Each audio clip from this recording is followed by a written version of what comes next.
Well, ever since the sprint, the rain has not seemed to calm down, so it's going to be a wet session again here for the qualifying for the main race for tomorrow's Grand Prix.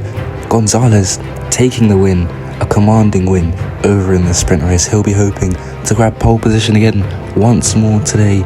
Of course, the sprint didn't have much action apart from the collision on that first lap between your boy and a Bugatti. So today they'll be hoping to liven things up for this qualifying session.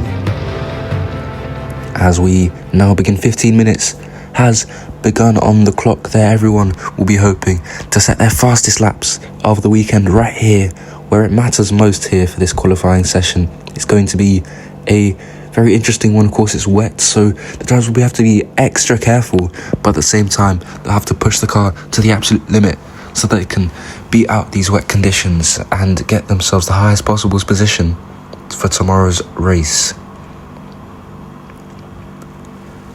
And here comes Oscar Gonzalez, the pole sitter for the sprint, on a lap now, round in the final corner and across the line. He is going to go. Can he beat out the Hussein Racing car? He does, and it's by a second once more. Gonzalez just looks alive in that car this weekend.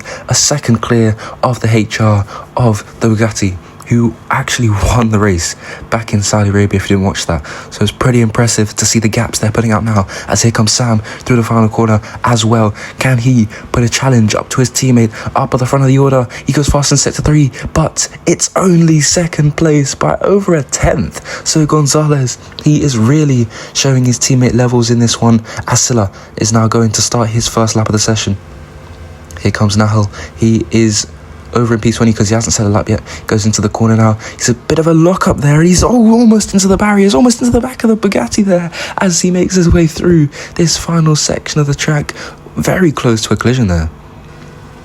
And here comes Monkey on Cloud through the final corner now, up to the line. He is going to go for the Williams for the first time in this session. 8 minutes left on the clock. He goes up to P9. O'Donoghue next. He goes up to P6 there. Good lap time from him, as here comes now Nubert Nunes, the reigning world champion of 2031, as he moves through that final big braking zone into a little lift out of the final corner. Can he potentially beat out the Red Bulls here?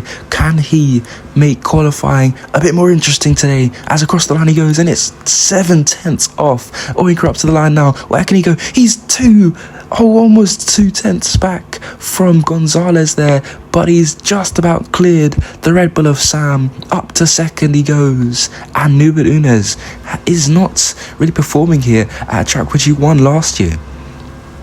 Here comes your boy. He is going through the final corner. Ethan up to the line now. Where can he go? He does not improve. Your boy now up to the line. Where can he put the Koenigsegg car? He goes up to P14. Not the best of lap times, seeing his comparison to his teammate there.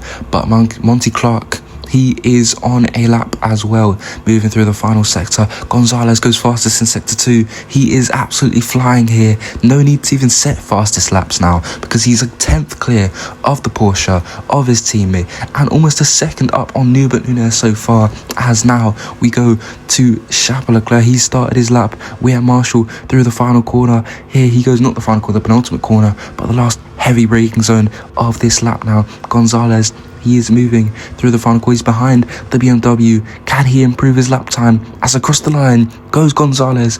Will it be an improvement? Yes, it will. He's improved his lap by just that tiny bit there. And now here comes Sam through the final corner. Can he improve to get up into second place? Yes, he can. He's done better. He's gone pole position provisionally. What a lap time it is from Sam, the rookie, showing up his teammate here in the qualifying session, in the wet here. It's very, very close between the two of them. Here comes Silla up to the line now for his final, I think, lap time here. He's staying in P10 at the moment, as Fast and a few other drivers coming through their final laps now. Nahal, he's managed to get up right behind his teammate in P18 there, so And here it goes, Oyinkro across the line for one last time in the session, but he's not improved. He's still 2/10 back from the Red Bull. Is that their pace now? Are they the second fastest car on the grid? Nuba Nunes, he's not improved, so he'll stay almost a second behind that pole position lap time set by Sam at the top. Ethan, he's on one last flying lap. Namzar, he crosses the line, but it's no improvement. And Oyinkro, he's on one final lap, Here comes Ethan rounding the final corner. Oyinkro went fast in sector 3, but it's not enough. And there goes Ethan across the line. It's not enough either. He stays in this position. Monty Clark is now moving through his final lap, but I think that means that your pole sitter is pretty much confirmed to be Sam, his first ever pole position in his career, in his rookie season for Red Bull. So that's a very impressive feat for him to compete in his first ever season in Formula 1, his second qualifying session in Formula 1. So Sam taking pole position there, a brilliant lap time to beat out his teammate in the final stages of qualifying. So in the end, it's 2 Red Bulls, followed by 2 Porsches, followed by another 2 Mercedes racing cars, and then another 2 Bugatti cars. So it's very close between the teams, very spread apart between the teams and their car powers. As we have Marshall in 9th place, and then to round off the top 10 today, we have Monkey on Cloud, who starts P10 for tomorrow's Chinese Grand Prix. Apparently it's going to be wet again for the Grand Prix tomorrow, so similar conditions to today. We'll see who can fare out the most. It seems like Sam has the upper hand at the moment in the wet conditions, but we'll have to wait and see for tomorrow.